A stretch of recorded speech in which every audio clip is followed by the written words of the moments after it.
who on November 30th could very well get fired and lose his teaching certificate because he actually chose to teach history. He was illustrating to his students the First Amendment. He was illustrating to them a Supreme Court decision. He was illustrating to them dissent in America. So to make his history lesson come alive, he actually stepped on a U.S. flag. Two students got upset and they walked out, went home and told their parents. Parents objected. He got suspended. Right now, he is literally assigned to moving pallets in a warehouse. You only have about 2% of teachers in America who are black men. Lee Francis, a 26-year-old brother who was just trying to make history come alive with his students. And he's now facing possibly having his teacher license taken. See, you're not going to hear Mika and Joe talk about that. You're not going to hear Chris Cuomo and Allison Camerota. They won't talk about that on CNN. You're not going to hear it discussed on Fox and Friends. We were the only morning news show that actually was talking about that. I'm making that point because we have to have our own institutions that speak to us because we do so in a unique and different way. And that's one of the reasons why no matter what we do, no matter where we go, I'm always talking about the importance of how we also use social media. Because for me, yes, I might tweet Texas A&M football games and the Houston Texans and the Rockets and the Astros. I might talk about alpha stuff. I might talk about music and food. But I also understand that medium allows for us to be able to get around the traditional gatekeepers who want to control the access to information. And when you have this ability to do so, you use it. And let me say this, which is critically important, to understand how powerful this is. How many people saw me call out Wendy Williams?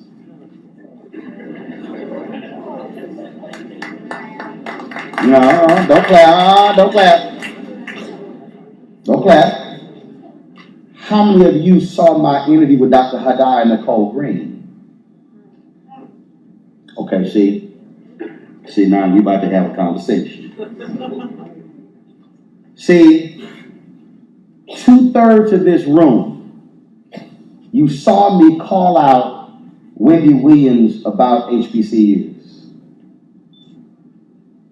But literally only 5 people raised their hand who saw my interview with a black woman who is a physicist at Morehouse School of Medicine who is developing a unique cancer research to shrink tumors. Now here's what's going to blow y'all away. The Wendy Williams call out was seen by 8.6 million views on my Facebook page. 3 weeks ago, my interview with Dr. Hadar and Nicole Green surpassed 9 million. I want y'all to think about that. Out of all of the interviews that I've done, out of all the commentaries that I've done, out of all the things that I've done, my interview with the sister was a physicist at Morehouse School of Medicine who was talking about cancer and lasers. I have no idea what the hell she was talking about. In that 13-minute interview, has now been seen in excess of 9.2 million views on Facebook. Now, I want you to think about that. All your hands went up and you knew about the Wendy Williams call out, but you didn't know jack about Hadar and Nicole Green. Ask yourself, which one is more important?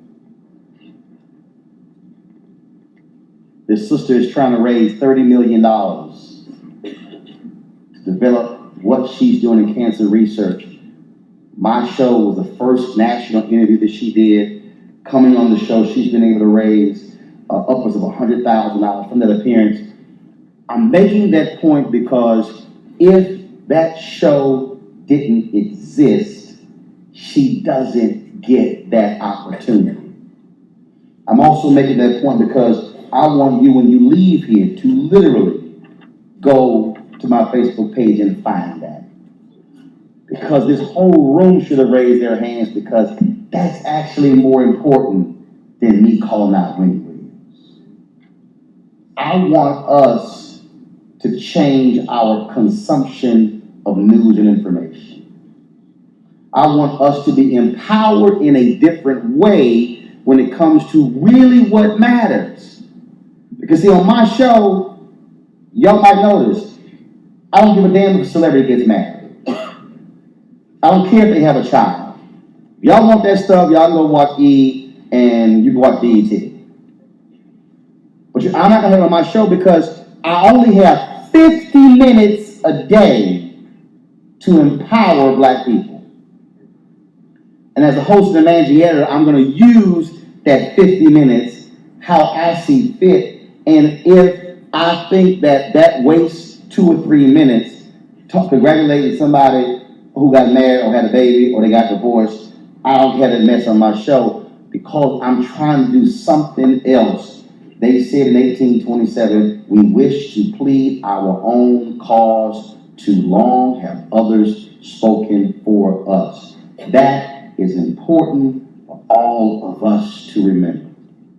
Before I get into the part I really want to talk about, I got to say this, and it's amazing how God works. I was asked by your president on Friday to come speak because another friend of mine couldn't do it. And I said, yes, I'll be there. I'm going to broadcast my show tomorrow from New Orleans. Then I got a call on Sunday from a friend who said, I'm going to be in New Orleans. And I thought she was coming to New Orleans just for fun. But then I found out that her child, who's a college student, got arrested. And I said, okay. And I said, well, when I come in, I want to sit down with your son. And I was late because I was sitting down talking with her son. This is an 18-year-old brother who decided to steal some stuff. And he's now potentially altering his life because of a stupid decision. Before I get into my speech about this election and what's next, I want everybody in this room to understand that literally the most basic, fundamental choice of who I hang around could very well lead to some decisions and put me on a path that could change what your parents and what you thought you were going to be doing. You're going to school in the state that per capita sends more people to prison than anybody else. You're in a state right now that there's some people who have been in jail for a year, they can't afford an attorney, and they don't have enough public defenders in the state of Louisiana, and they have been awaiting to get those to court for more than a year. And I'm sitting with this brother, never arrested before, never in trouble, and I'm looking at him, and his mama is sitting there crying, and she's trying to figure out, why am I in New Orleans and I had to go hire an attorney and it's costing me $4,000, and here I am spending more than $20,000+ sending this boy to college, and a simple mistake of I wanted to steal something because I wanted a couple dollars in my pocket, and now he is about to be in the system. I said, boy, don't you understand that you are already one of a small percentage of brothers who are even in college? You have the blessing and the opportunity to do this, and his mom is crying for them. Look at me, look at her. He's trying to look away. I said, no, you have to look at her. And I'm only saying this because there's somebody in here, the decision that you make could alter your life. When I spoke to the Texas A&M football team, I talked about what happens when you get arrested or what happens when you do something. And literally 3 weeks later, one of those brothers assaulted his girlfriend. And here he was, suspended from the football team, now potentially could get kicked out of the university, not play in NFL, because he chose to get ticked off and angry and strike his girlfriend. The choices that we make, a single choice to alter your life forever. I just want everybody to understand that. And I also want you to become ambassadors where you literally say the exact same thing to a fellow student. I want you to take it upon yourself where if you see a fellow student hanging around somebody who's not a student, who's off campus, you should be willing to go to that person and say, don't mess this thing up hanging around her. Don't mess this thing up hanging around him. You know there's a student who's sitting here smoking weed in a dorm, knowing well you shouldn't. Don't sit here and say, well, that's really them. It ain't my business. You could very well save a fellow student from a life of trouble. I just wanted to leave that with you because we have an opportunity that people will kill for. And when we talk about my brother's keeper, we talk about reach one, teach one. We should be willing to do that for our fellow brother and sister. Whether we in a fraternity or sorority, it does not matter, because you saying something right now could very well cause them to go, you know what, you're right, let me get my stuff together. So I just wanted to say that. Now let's deal with this damn election. A week before the election, Jim Warren, U.S. News and World Report, sent me an email. The email said, I'm writing a column, Roland, and what I want to know is, what do you want to know today about next Tuesday? And I said, Jim, fear that I have is that next Tuesday there will be a stampede of angry white voters who will flood the polling places who no one expected to vote.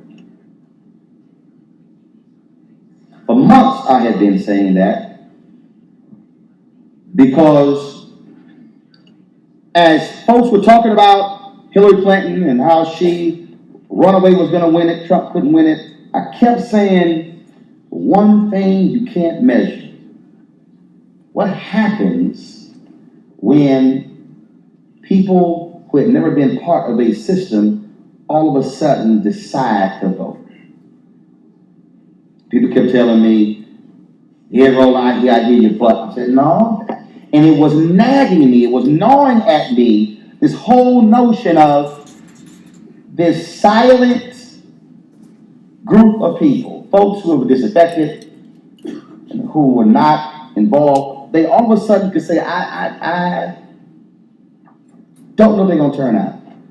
And all of a sudden on election night, I broadcast live 6 hours on TV1, and folks were getting nervous. And our president of the network came up to me and said, Roland, people are freaking out. You need to go on the air and reassure them. I said, I got this.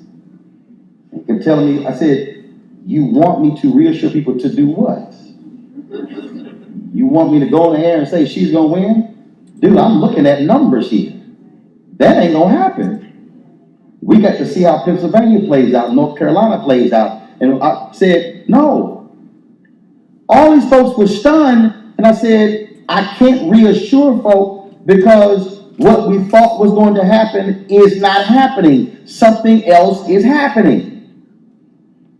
As the night went on, we went off at 1 a.m. and by 2 a.m. the election had been called.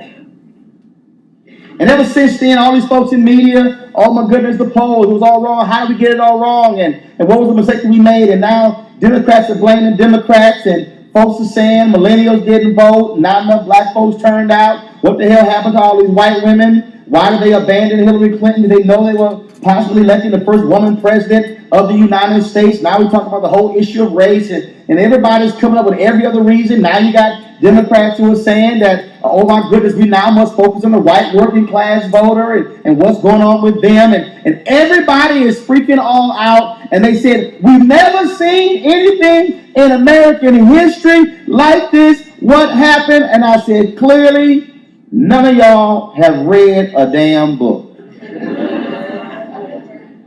Today, I was at the National Press Club. This group Phone to Action, they had a post-election analysis, and they had a guy from the Dasher Group, and they had a guy from Univision, and another guy from a research firm, and they had a Republican pollster and the woman from Telemundo, and we were all sitting there, and I'm talking, and I finally started talking. I said, what are y'all talking about? We've never seen this. I said, how many of you, now mind you, there's about 100 people in the room. It's about 5 Latinos and about 3 black people. Everybody else white. And I said, how many of y'all have heard about the Reconstruction? 3 hands went up. I said, no, I'm not. Y'all, here we are. We're in D.C. We're in Washington, D.C. We with all these so-called smart people. We with all these folks, and they're in public policy, and they work all these highfalutin places, and they're in media, and they work this. Y'all, 3 people in the room have ever heard of the damn Reconstruction. How many of y'all heard of Reconstruction? I've been saying this for a week that I don't quite understand why we're acting as if we've never seen this before, because the reality is, in American history, black success has always been followed by white backlash. That ain't me, that's history. Slavery, Emancipation Proclamation, 1863. All of a sudden, we go through these Reconstruction Amendments, 13th Amendment, 14th Amendment, 15th Amendment, Civil Rights Act of 1866, Civil Rights Act of 1875. And all of a sudden, after about 5 or 6 years, Freedmen's Bureau, 2 months afterward, Lincoln gets killed. Freedmen's Bureau is Woodman on the Vine. Frederick Douglass literally puts in the equivalent of $20 million to keep this thing going. Frederick was getting paid. After several years, though, white folks like, you know what? All right, we about done enough. We about tired of all this Reconstruction stuff. Can we just get on to business? Get back to like everything was? As if you can get back to everything was after the Civil War. So all of a sudden you go to the election, 1876. Now it's contested. Now a deal is struck. Because the election is not going to the House of Representatives. And so before they go to the House of Representatives, they get together into the back room. They say, okay, so let's cut a deal. Republicans said, we want Hayes to be president. Democrats said, all right, cool. We want y'all to pull the federal troops out of the last 3 remaining states in the South they were in. See, after the Civil War, the Democratic Party had gotten control of most of the South that had seceded from the Union. There were only 3 states left they did not control because the federal troops were in those state capitals, keeping them from retaining power. The deal is cut, called the Great Compromise of 1877. Read the history of black Republicans say if they were sold out by their own party. Reconstruction ends in 1877. You read W.B. Du Bois' book, he says 1860 to 1880, but pretty much with the compromise, it ends. Jim Crow now comes alive. 1883, the U.S. Supreme Court, 8-1 decision, rules unconstitutional the Civil Rights Act of 1875. Now Jim Crow is really going. We don't see another Civil Rights Act until 1957. Now all of a sudden we go through this long period of Jim Crow, black laws. All of a sudden, peonage system. Now we go to this, see how many of y'all saw Ava DuVernay's documentary 13? Do you understand the 13th Amendment was a Reconstruction Amendment? Do you understand that with the Great Compromise of 1877, all of that really began to happen after the Great Compromise, when Reconstruction ended. And all of a sudden, August 28, 1955, Emmett Till is killed in Mississippi. America's outraged. Why is black press important? Chicago Defender, Jet Magazine, put his photo in the casket on their cover. Not the New York Times, not the Washington Post, but the black newspapers did. In fact, a few years ago, Doris Kearns Goodwin, considered one of the nation's premier historians, was on Meet the Press, and she had the audacity to give the New York Times credit for the Emmett Till coverage. I immediately tweeted, oh, hell no, Doris, you will not give the New York Times credit, because were it not for black newspapers, that would not have happened. In fact, when the men who went on trial for killing Emmett Till, it was a report of a Chicago defender who found one of the witnesses in Chicago and drove him back to Mississippi to testify. I said, no, George, you might be their historian, but you're not our historian. December 1st, 1955, Montgomery bus boycott begins. Rosa Parks had on her mind Emmett Till. That kicks off the second Reconstruction. Read Manny Marable's book on that, the second Reconstruction. That lasts 13 years. Civil Rights Act of 64, Voting Rights Act of 65, Fair Housing Act of 1968, King gets killed April 4th, 1968. Pretty much the movement ends. It ends when Richard Nixon is elected president, running on the theme of law and order. Who does that sound like? Second Reconstruction ends. Same thing happens. Dr. King writes in his book, Chaos or Community, Where Do We Go From Here? Published in 1967. No surprise, the worst selling book of his entire life. How many of you have read that book? One. That's it. One of the most important books you will ever read in your life. You must get that book tomorrow. Because Dr. King talks about in Chaos or Community exactly what we are facing today. He says in the book, our problem moving forward when it comes to full freedom for black folks will not be our enemies, it will be white moderates who are our allies.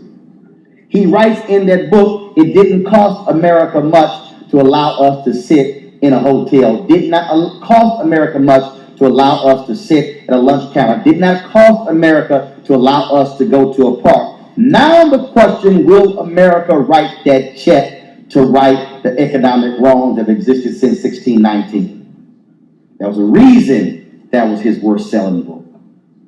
Because he was speaking far too much truth. He dies, 68, second Reconstruction period ends. Then 2007 rolls around. February, cold day, Springfield, Illinois. I was there. State Senator, U.S. Senator Barack Obama announces his run for president. Elected 2008, 2 terms, 8 years. Folks said post-racial America. Now everything is wonderful. Everything is great. Last I checked, when Thurgood Marshall became the first black in the Supreme Court, it's not like racism in the criminal justice system all of a sudden went away because of brothers on the Supreme Court. But that was the belief. The folks bought into it. It was great. It was wonderful. So all of this hype. We went through these 8 years and folks said, all right, we good. Y'all got a lot of stuff. Y'all should be happy. Need y'all to sit down now. All the stuff y'all got. See, here's why I knew we would be where we are today, because in 2009, a study was released. And the question was asked, are you optimistic about the future of America for your children? Every racial group, more than a majority, said yes, except one. White Americans. And I saw that, and I was at CNN, and John Avlon, who's now executive editor of thedailybeast.com. I said to John, mark my word, we are now at the beginning stages of white minority resistance. He had written a book called Wingbacks, and he understood what I was talking about. I said, John, we're about to see this thing happen. Because see, what you have to understand is this here. Most, what I'm about to say, y'all weren't even born yet, so let's just be clear. Anybody here who's over the age of 30, raise your hand. Okay, y'all know what the hell I'm going to talk about. About 30 years ago, we were told America will one day be a majority-minority country. 30 years ago, it was supposed to be something like 2060 or 2070. People said, oh, hell, I ain't going to be here. Folks said, I'm going to be dead. So y'all, whatever. In 10 years past, And something happened. White folks stopped having kids. Hispanic folks kept having kids. Black folks kept having kids. All of a sudden, country by 2060, folks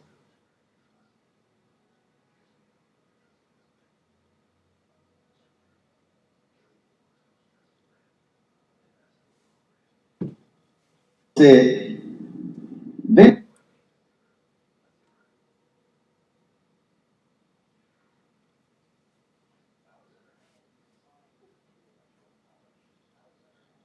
it was 2055. Then it was 2051. Do y'all now know that there will be no one majority ethnic group by the year 2044? It's now 2016. Folks are like 26, 36, 46 minus 2. That's 28. Now all of a sudden somebody who's 30 will be 58 years old when there's no one dominant group in America. Now let's add in opioids that are killing white folks left and right. It's just true. You saw this election. You saw white folks in Vermont, New Hampshire crying about their kids. Please don't lock up my kids. I sure as hell wish they had all that damn compassion for crack in the 1980s.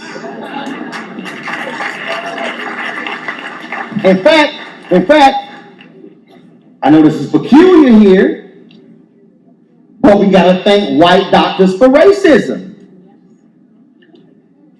This is no lie. Dr. Abraham, you can tell me if I'm wrong. White doctors did not want to prescribe opioids to black people out of a fear we were there to get high. Racism has kept black folks from dropping dead due to opioids. Y'all, I'm not making this up. You just heard the doctor say correct. No, literally. Doctors in America did not want to prescribe opioids to black folks because you do know the pills that Prince took were 50 times more powerful than heroin. What has happened is, once all these folks no one can get prescribed opioids, they then go buy heroin, and that's what's been killing them. So racism has actually worked out in our favor because we've been unable to get the painkillers because white doctors didn't want to prescribe them. So praise the Lord for racism. At least it worked out one way for black people. But here's what's happened. And you want to fact check me, knock yourself out. The average life expectancy of white folks is dropping because of opioids. We're not living longer. They living less. Which now further compounds the demographic because white folks are dying at an earlier age, and so there are people who should be living to the 60, 70, 80, 90 years old. They're not because of opioids. So there's this major demographic shift that is happening in America, and whether people want to own up to it or not, there is this fear of, oh my God, the world that we have been used to is not the world that we are about to see. And that fear, and I don't care what anybody tries to tell me, is also at the root of what took place last Tuesday. Because I'm in the business of words. I listen differently than other people. Donald Trump literally said at times, I'm your last shot. I'm your last shot at what? When you hear, make America great again. When we heard for 8 years, we've taken our country back. I'm sorry. You know it was actually never yours unless you're Native American. Send these illegal immigrants back. You do know at one point You were illegal.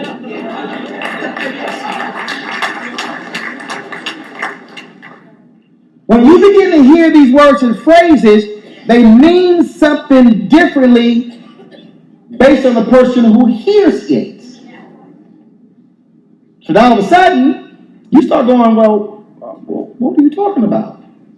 See, I now love all this analysis of the white working class worker in Michigan and Wisconsin and Ohio, because see, I still have the smell of my daddy's work boots and jeans and hard hat in my nose when he worked at Amtrak.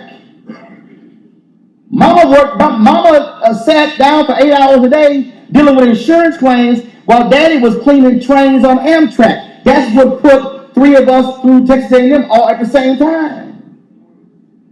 So when I hear about this white working class economic angst, I say, well, wait a minute. My mom and daddy never made more than $50,000 a year combined, ever. So there are working class black people in large cities who also have economic angst. Why did they vote differently than a white working class person in Michigan, Pennsylvania, or Ohio who also has economic angst? See, if the argument is economic angst, should they have not voted the same? Do you see now all of a sudden you begin,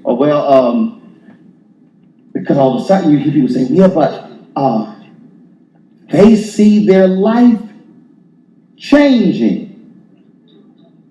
Well, so do we. Well, but the life that they knew when daddy worked and mama stayed at home and they went to the plant, but that's all changed. Okay. But the world has changed. And so they hit what Trump was speaking to that, saying, I'm going to bring that back. Really? So Donald Trump has the capacity to pull a Jesus Lazarus-like effect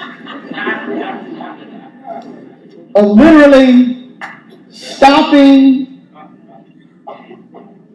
the technology revolution and somehow spinning it backwards to the manufacturing revolution. Well, what the hell? Go all the way back to the industrial revolution while you're at it. Well, hell, if you dad, just go back to the agricultural revolution.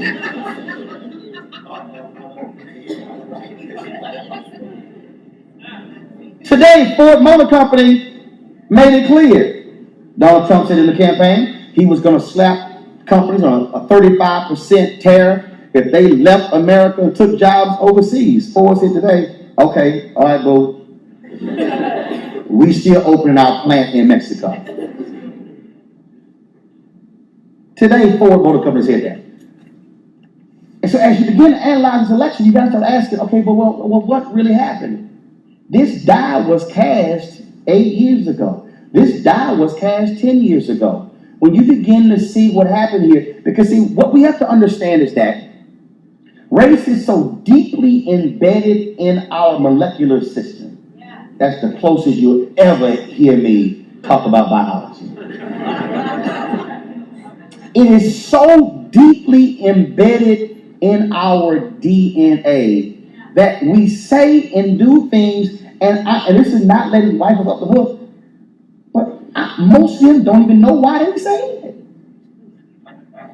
I'm just being straight up. Most black folk, the power of white supremacy has been so amazing that black folks say things today that they don't even know what the hell they're saying and where it came from. When somebody black tells me, and I've heard them multiple times, bro, when you gonna get your own show?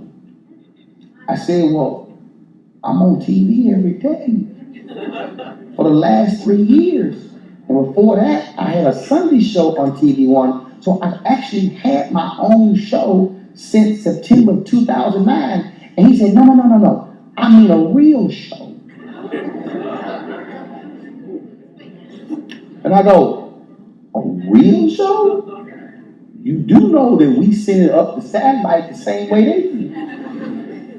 And then I said, bro, do you realize that when Lester Holt comes to D.C. to do the NBC Nightly News, he sits in the exact same chair that I sit in? I said, you do know that I do my show from NBC News Channel, 8th floor in D.C.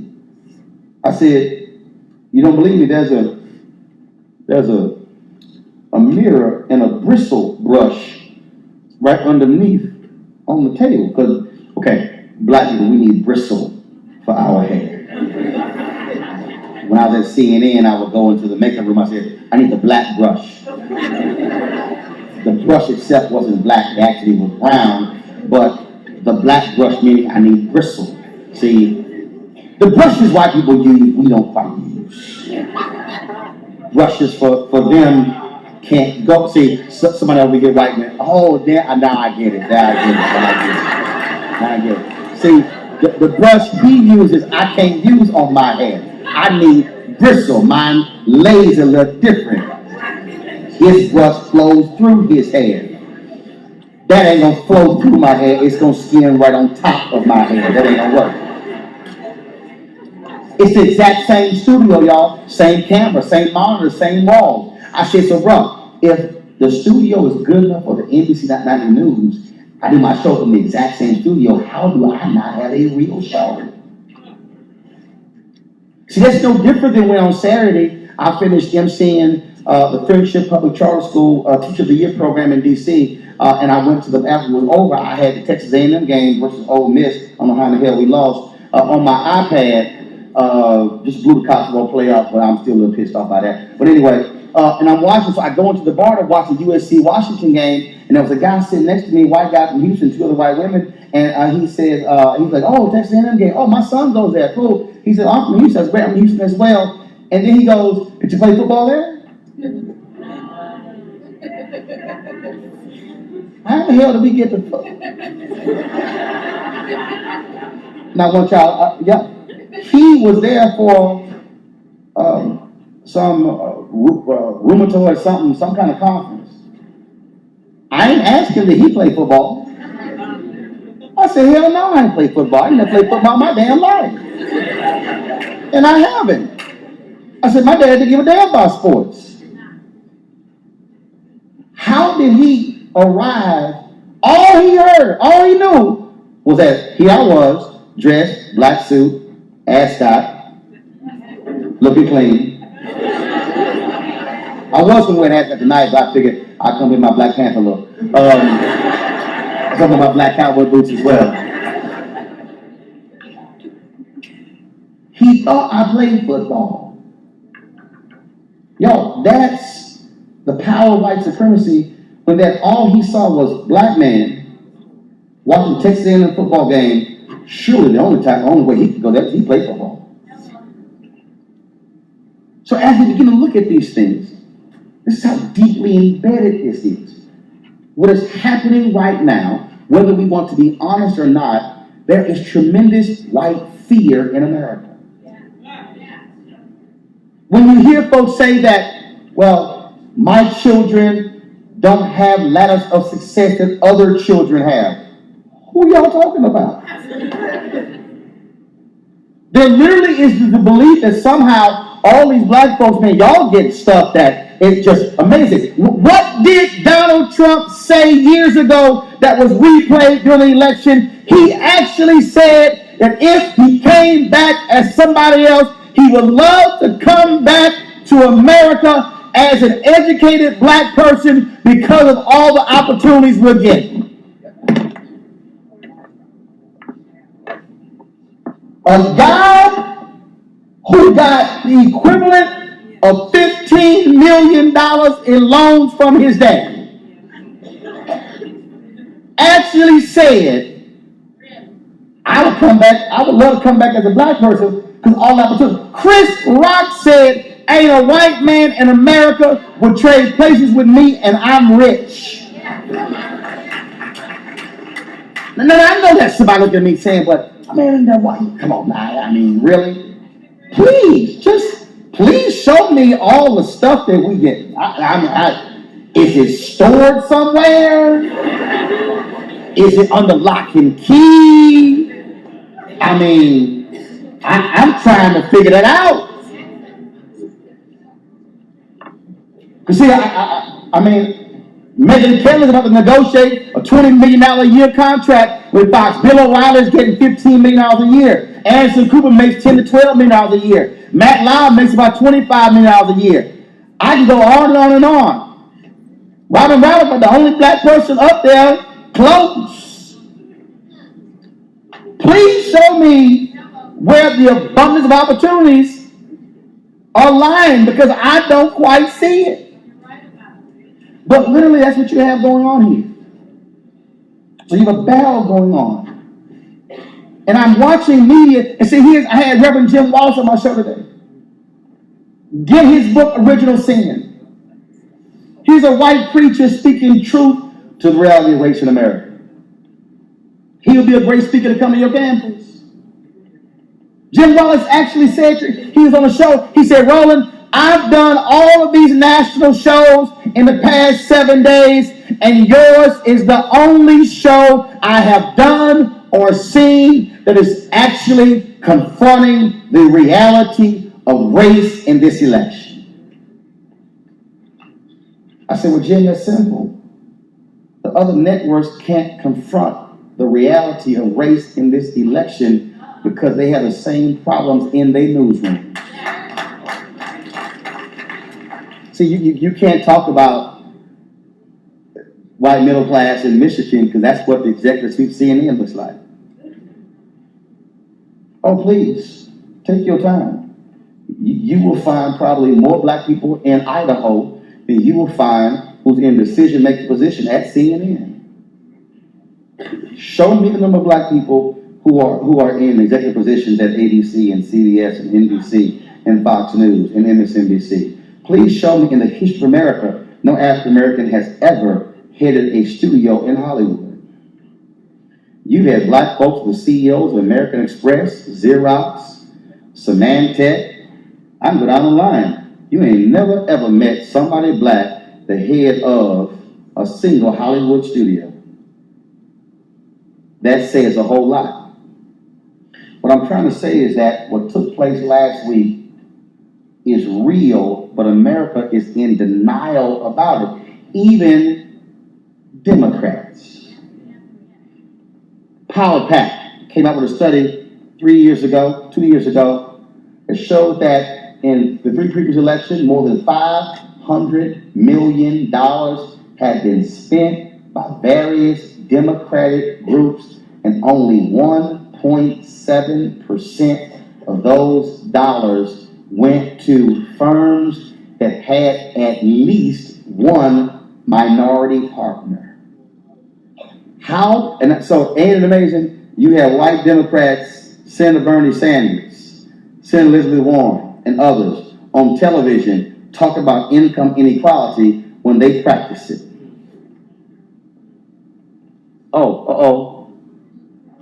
See, yeah, that hurt. Well, that was my commentary this morning on Tom Jones Morning Show. Do you understand, during this campaign season, literally one of Hillary Clinton's buyers said, we can reach black women. We buy ads on Ellen. No, that actually happened. A white male was telling a group of black women how they were going to reach black women to vote for Hillary Clinton, and that was to buy ads on Ellen. Not TV One, not OWN, not BET, not Bounce, Ellen. Not Steve Harvey, Ellen. Not Tom Jones Morning Show, which is only on 100 plus stations, heard by 8 million people. Senator Bernie Sanders. We tried to get him on Tom Jones Morning Show for 6 months. Couldn't get him on. His black staffers were saying, Roland, we trying. But they did not pay attention to black people until after New Hampshire. and it was too late. White Democrats and white progressives are running around right now, don't want to own to the fact that literally the Hillary Clinton campaign went out and hired one firm to handle grassroots activism. They were sending white kids to HBCU campus to sign people up. How do you have a voter registration campaign on the campus of Florida A&M and all you sign up are 50 students? You should just get fired. I take more than 50 damn selfies at FAMU. You don't have to believe me. Go pull the New York Times from October and pull Congressman Jim Clyburn and Congressman G.K. Butterfield in that article talking about the need for them to go hire black firms who know how to go find black people to vote. Donald Trump wins the presidency because he wins Michigan, Wisconsin, and Pennsylvania by 55,000 combined votes. Even with white working class voters abandoning the Democratic Party, even with college-educated white men, college-educated white women, even with voter suppression, had they actually spent the proper resources that funded black companies, they could have found those 55,000 and Hillary Clinton would be prepared to be president. But because of white privilege in the Democratic Party, they thought they were smarter than black people who know black people. And let me be real clear. Some of y'all might be saying, I mean, that's great, you saying that now, and you saying it in front of a black audience. No, I said it to Hillary and her people. Because let me be perfectly clear, they don't pay me, black people do. And I'm not afraid of anybody. I said a year ago, y'all, this is the first time in American history we've not had the full force of the Voting Rights Act. Y'all better start early. Don't wait till the last 3 weeks of the campaign like they did. Start early. I told them directly, there was a 9-point gap between black men and black women in 2012 for Obama. Y'all better send out black men talking to black men about the need to vote in her campaign. Guess what happened last Tuesday? 4% of black women voted for Donald Trump. 13% of black men voted for Donald Trump. 13 minus 4 equals what? 9. So even in the case of Democrats, you have white privilege where they want black folks at the table, but don't want black folks at the head of the table. I'm saying all of this so you can understand how deep this goes. That's going to set the stage for what's going to happen for the next 20, 30 years. And let's be real clear. You can talk about all this. Let's get together. It's all wonderful. It's all lovely. Let's give folks a shot. Prepare yourself for racial battle lines being drawn. Now, let me explain what I mean by that. Racial battle lines being drawn. This is not going away. Class is not going away. 1976, 89% of the electorate was white. Last Tuesday, 70% of the electorate was white. You saw in some places 200, 300% increase in Latino voter turnout from 2012 to 16. 10 million Latinos voted in 2012. 14 million Latinos voted in 2016. A man from Univision today said that 66,000 Latinos are turning 18 every single month. There are 2 million eligible but unregistered Latinos in Texas alone. John McCain won Texas by 16 points in 2008. Mitt Romney won Texas by 12 points in 2012. Donald Trump won Texas by anywhere from 8.5 to 9 points in 2016. Democrats had dramatic gains in Harris County, Dallas County, Bexar County, the 3 largest counties in Texas. A black woman became the first black female sheriff in Jefferson County in Texas history, in a county that voted for Donald Trump. you are seeing demographic shifts across the country. In Georgia, Donald Trump won Georgia by only 5 points. There are 800,000 unregistered Latinos and African Americans in the state of Georgia. If the resources are put there, you're going to see this shift. But Hillary Clinton won the state of Nevada driven by Latino turnout.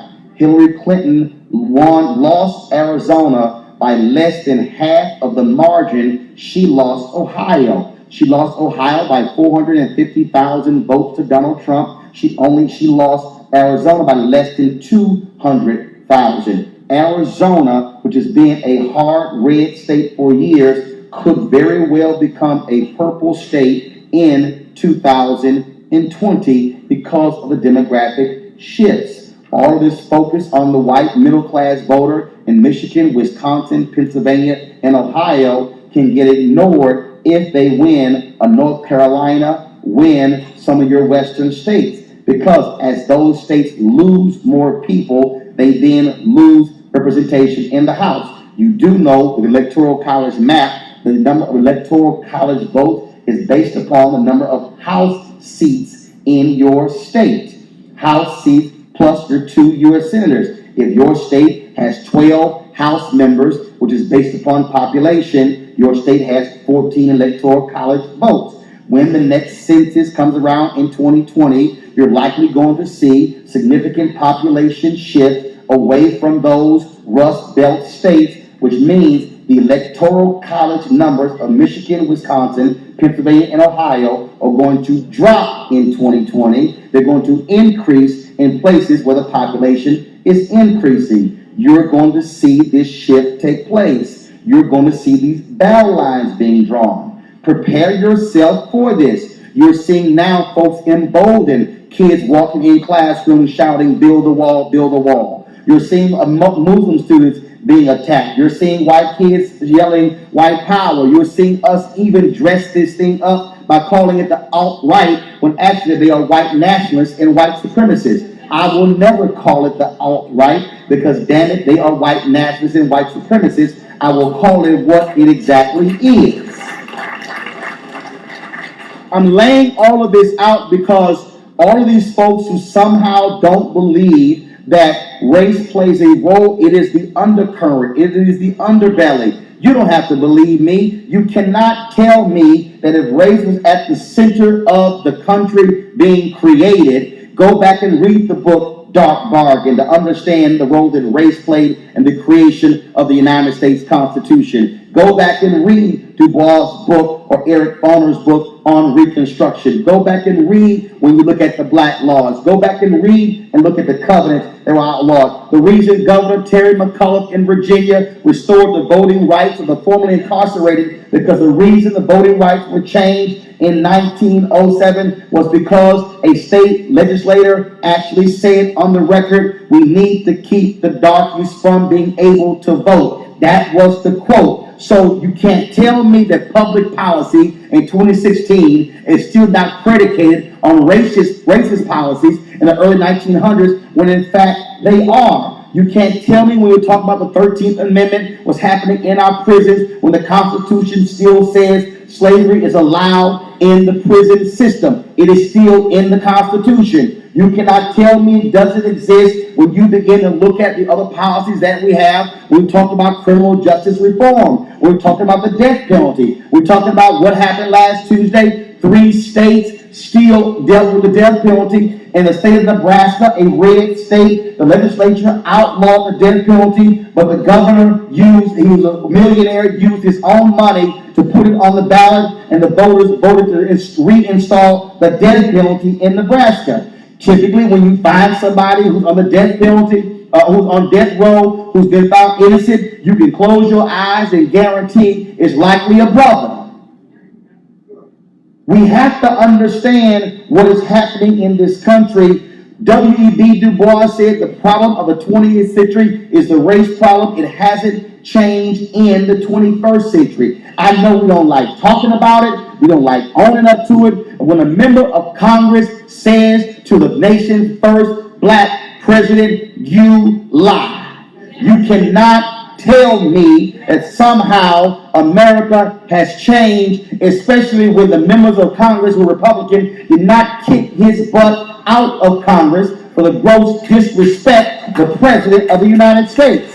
You cannot tell me race doesn't matter with a person who is going to be sworn in as a 45th president used the birther issue to try to delegitimize and discredit the 44th president of the United States. And how shameful was it that the 44th president of the United States, eminently qualified for the job, had to sit there last week and shake hands with a white guy who's grossly unqualified to be president of the United States, who's having to teach him actually how to do the job, and you trying to tell me that somehow it did not matter? That is a fundamental lie. Baby, I am not no new fool. I wasn't born yesterday. I know what this is because my history informs me what it is, and that is, in the history of America, black success has always been followed by white backlash.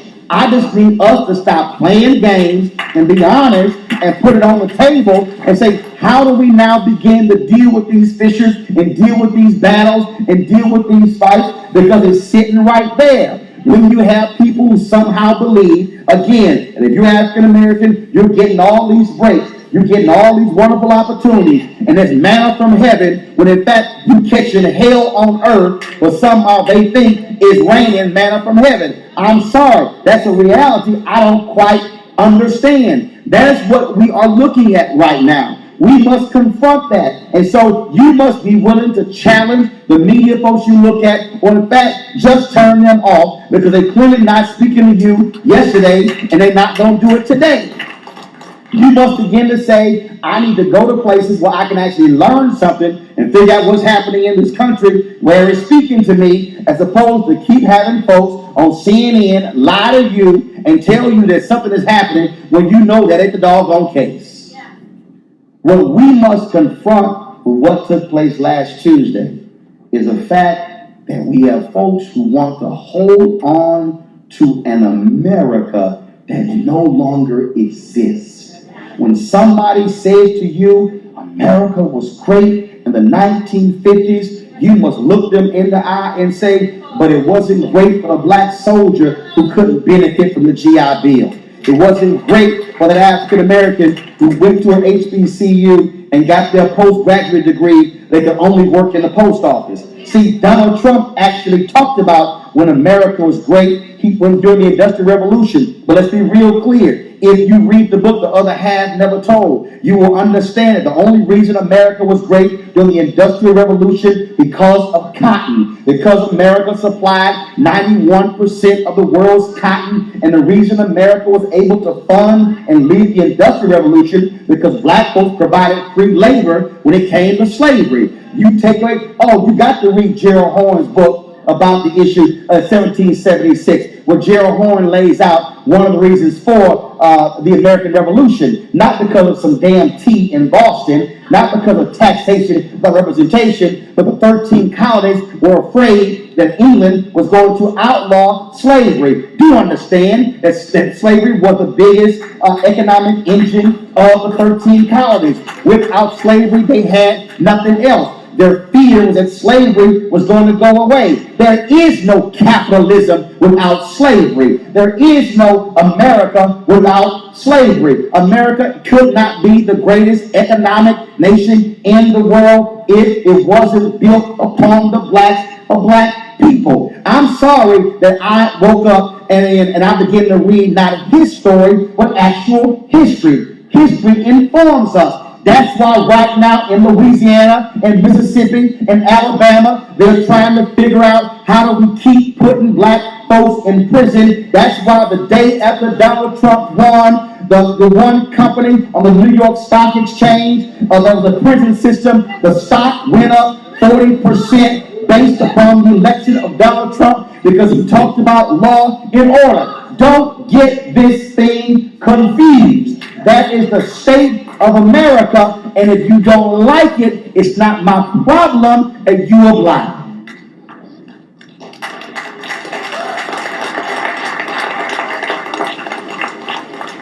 What this requires, it requires for us to be willing to talk truthfully and for us to say we are in this thing together. What it requires for us to say that if you are white and broke in the Midwest, you are no different than somebody black and broke in the Midwest. Broke is broke. White broke is broke. Black broke is broke. I ain't never seen somebody who say, I'm broke, but I'm white. No, bro, you broke.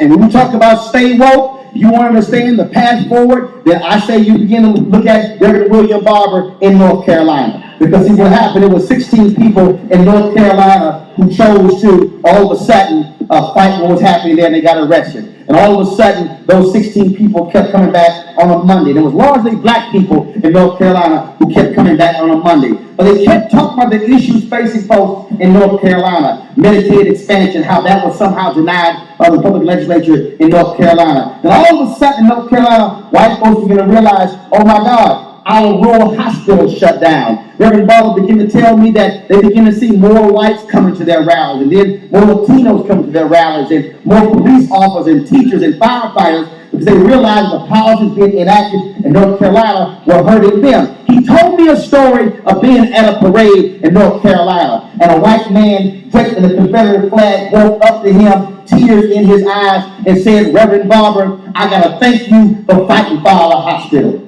He was a white guy with a Confederate flag, tears in his eyes, thanking the president of the North Carolina NAACP for fighting for their rural hospital. He realized that even though he was white and he had a Confederate flag around his neck, he did not have a rural hospital, and the folks who he was voting for were the ones who were shutting it down. And it dawned on him, it was this black preacher from North Carolina who was fighting to save his rural hospital. See, understand, one of the first folks to die in North Carolina when they shut down the rural hospital was a white woman who had to be airlifted, but if she had a hospital down the road, she could have actually lived. What's happening there? There's a reason Pat McCrory is no longer the governor of North Carolina because of Moral Mondays. Because they actually marched and protested the last 5 years to make it happen. See, some black folks were saying after a year, this ain't amounting to nothing. This ain't doing nothing. They said, no, we're going to keep showing up on Monday. Because see, you understand, when in the Arab Spring, they were wearing signs, I am a man, in Egypt, in Tunisia, in Libya. The same signs black men were wearing around their necks in Memphis in 1968. Please explain to me how everybody else in the world could study our protest model and use it, but then we somehow today say the model don't work. The reason North Carolina is changing because they are creating a moral revolution. They are saying to people who are white and black and Latino and Asian, we're in the same boat. You don't have a hospital, I don't have a hospital. You don't have jobs, I don't have jobs. Your school's bad, our school's bad. So why don't we put all this race stuff aside, put your party aside, and say, let's have better schools, better hospitals, better health care, better jobs. That's the only way we are going to be able to change what's happening. We must be willing to say, how are we in the same boat economically, educationally? Because if we're going to change America, it ain't going to happen just from black folks. It ain't going to happen just from white folks or just from Latinos. It's going to happen when you have people of conscience who are willing to set their racial differences aside and say we are all in this thing together. When New Orleans was flooding, I don't care if you were white, a white body floats the same damn way a black body floats. And you want to be able to save somebody no matter what their race is. So we must be willing to sit there and challenge our brothers and sisters, challenge our preachers, challenge our imams, challenge our rabbis to say, are you going to be in this fight with somebody else? And I know some of y'all are mad, and some of y'all are frustrated, and some of y'all are hurt, and some of y'all trying to figure out what are we going to do. Well, this I say to you, damn it, stop being depressed, get the hell up, wake up, dust yourself off, and go to work. Because we ain't got time. It's been 7 damn days. Okay, that's great. Please don't get inaugurated. But I'm telling you right now, I have a simple philosophy. If you do good, I'm going to talk about you. If you do bad, I'm going to talk about you. At the end of the day, I'm going to talk about you. Donald Trump will be the 45th president of the United States, and I'm going to be standing right there, ready, prepared, in position to whoop his ass at every moment I can, based upon the issues that I care about. And I'm going to sit here and do the same thing to Democrats. Chuck Schumer, I'm coming after you. Bernie Sanders, I'm coming after you. Elizabeth Warren, I'm coming after you. It don't matter who you are, I'm coming after all of you, because I am here about the issues that we care about. I am here about the things that matter to us. I am here about what is going to impact us and change us, because I am focused on what happens with my nieces. I am focused on what's going to happen for my nephews. I'm not interested in all this nonsense and what's happened to all these people right now. No, what I care about is whether or not we are going to change this country, not to make it great again, but to keep it great as it is. And let me be real clear, what my frat brother Bertha Woodson Tandy said, we gonna fight until hell freezes over, and then we gonna fight on the ice.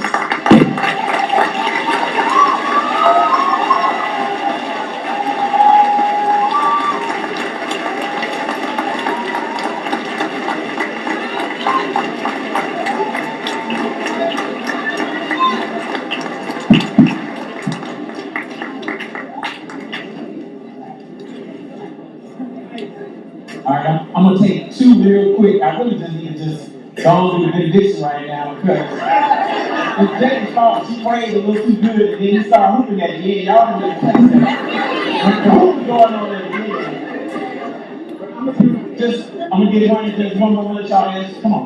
I'm gonna do these two real quick, and then I'll make some announcements. Let's just do two quick ones, and then we will wrap up for the evening. Okay. I'm an original freedom rider. I'm the first child before the day of America.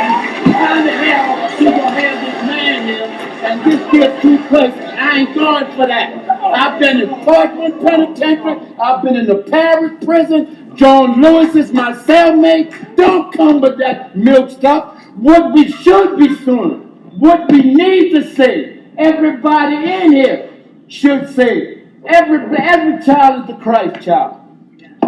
And when that man said, F you on television, when that man said he was going to snatch vaginas, how can you teach in the classroom?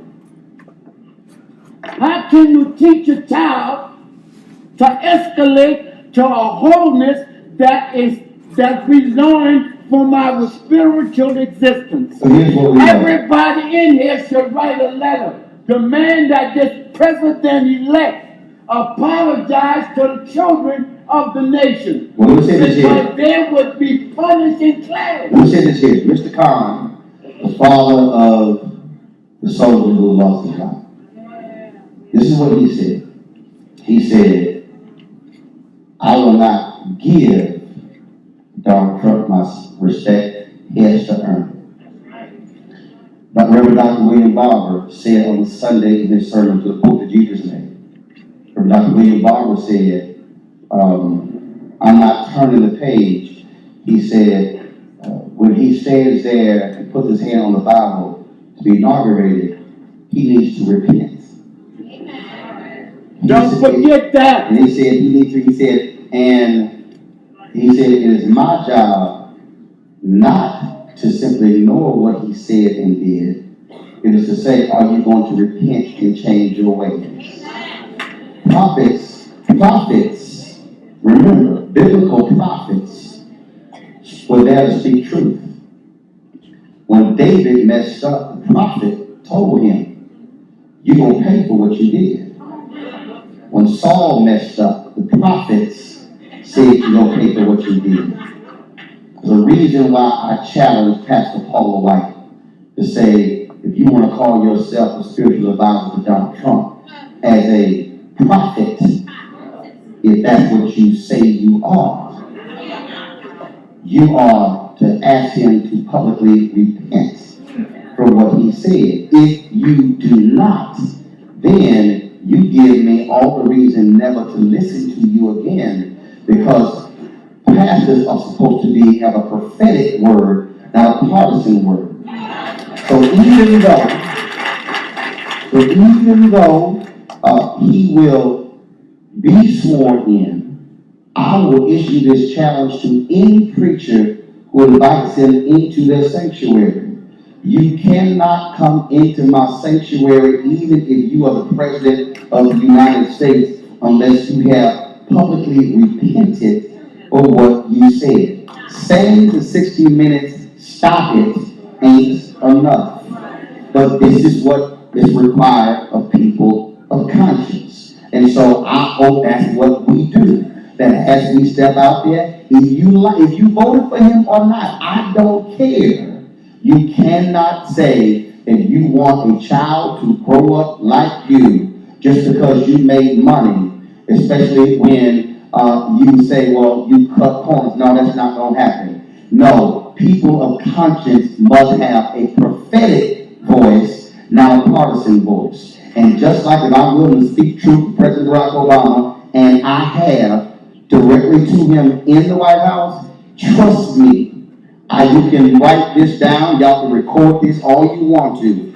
If I'm ever invited to a Donald Trump White House, you can guarantee one thing will happen. There will be at least one man, one child of God, who will look him in the eye and say, are you going to publicly repent for what you said? That's what Christians are supposed to do, whether you read 2 Corinthians or not.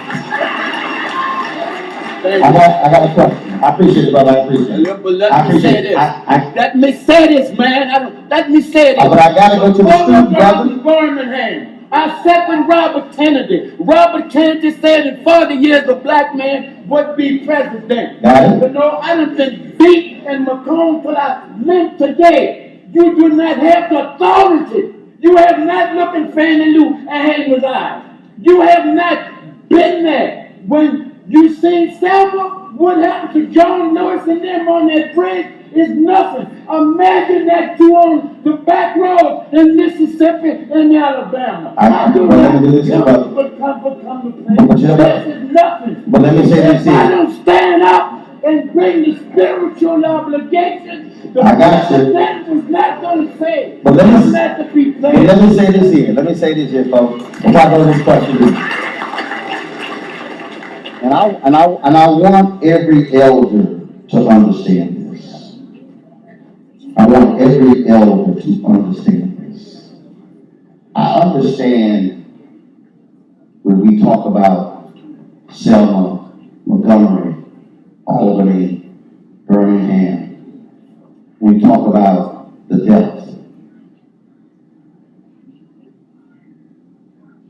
But when I spoke at the Black Women's Expo in Chicago, I met Sandra Bland. And I remember taking a picture with her. It wasn't until her sister posted it on her Twitter account.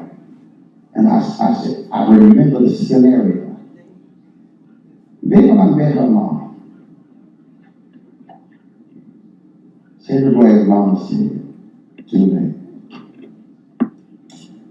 my daughter said she was going to be on your show one day. She said she watched you and she loved you. Sandra Bland did make my show, but she wasn't on. I want every elder to understand that they have a Selma experience, but this generation has a Sandra Bland experience. Jimmy Lee Jackson was shot and killed by the cops as they were fighting to protest the right to vote. John Crawford was shot in a Walmart in Beaver Creek, Ohio, just talking on his cell phone. Eric Garner was killed by the cops, and that cop killer is still walking free. Lando Castillo's cop who killed him was just charged today with second-degree manslaughter. Sam DeVos was shot and killed by a cop in Cincinnati who had a Confederate flag t-shirt underneath him. The jury just declared a mistrial. I want every elder to understand that this generation is experiencing a level of pain, a level of PTSD. I will not say it's the same as what took place 40, 50 years ago. But we must understand that what's happening today is just as traumatic for this generation as it was looking at Emmett Till's photo.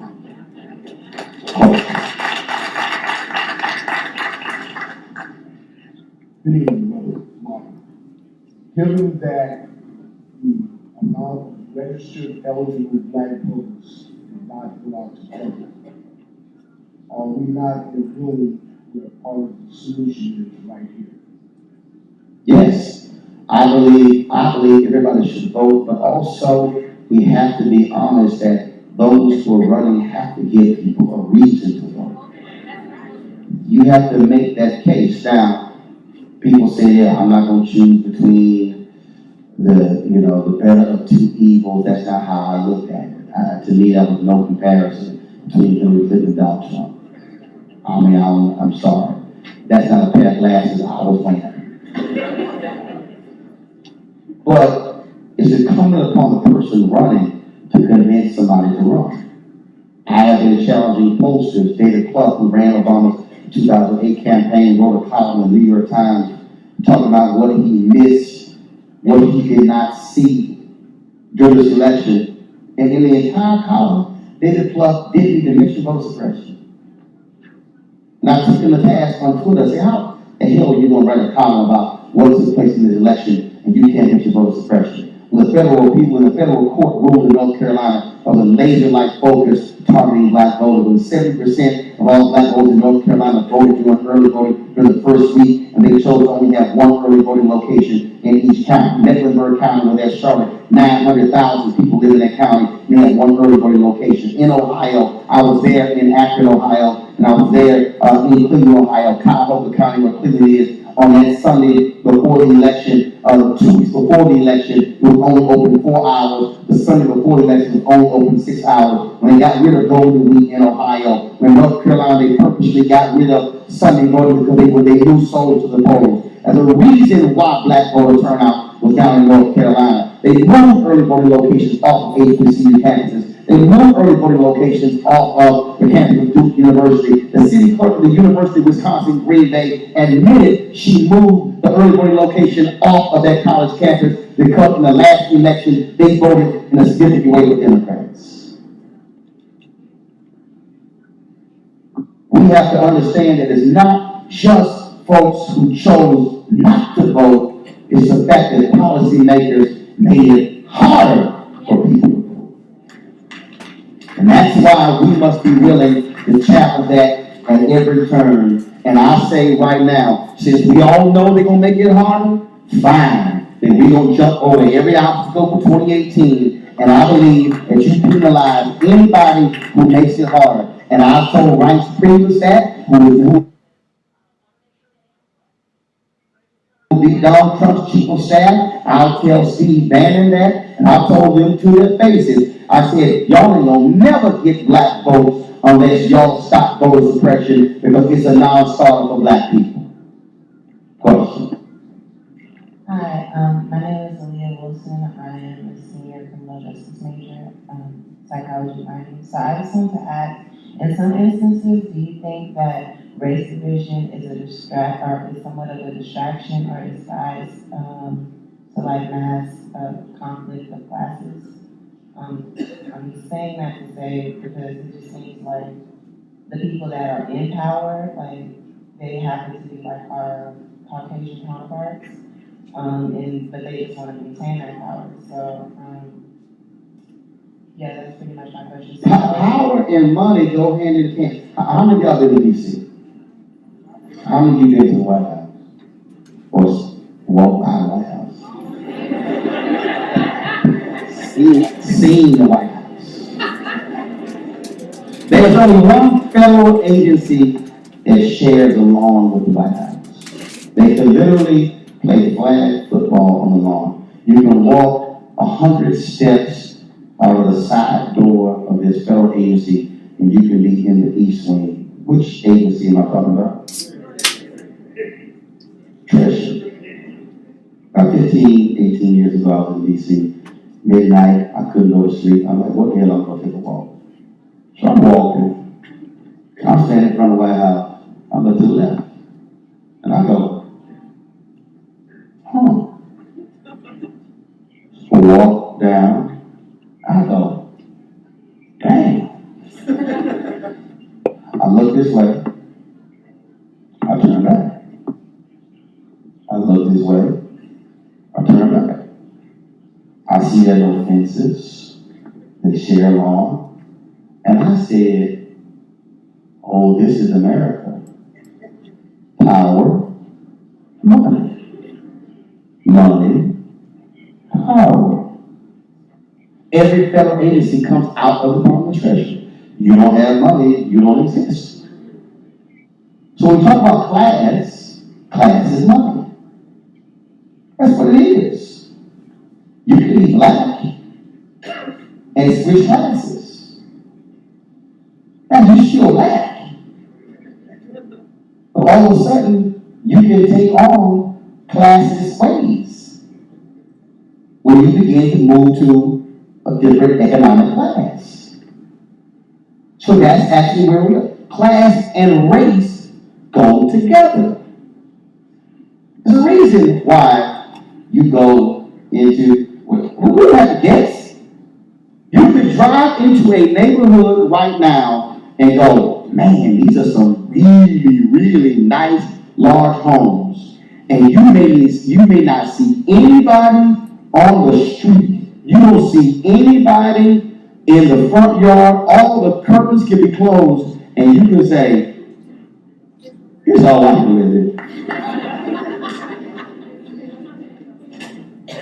You can do that because you know if these are 500,000 or 750,000 or $1 million homes, and then there's not even here. That's class. That's real. And what we have to understand, see, again, this is where history, do understand, rich white landowners convinced broke, illiterate white people to fight for them in a civil war. They appealed to their, it goes against them. And then, you're right. No, fool. He rich, he broke.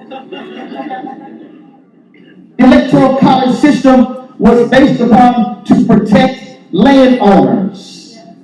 In fact, the U.S. Constitution that we laud as being so wonderful is actually a weak document. Everything about America was built to protect landowners, male landowners, rich male landowners.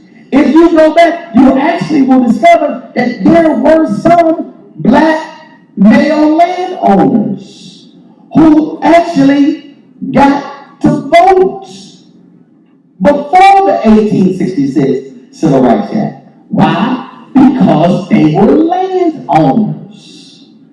America was constructed to benefit the ruling class, and the ruling class was based upon landowners. So why are we somehow shocked that billionaires have the role and the impact they do on our federal economy? Why are we shocked the role that money plays in our elections? The electoral college system was built to actually protect that because the rich landowners didn't want the common man choosing the next president. We are walking around here utterly clueless about how our nation was even constructed. I am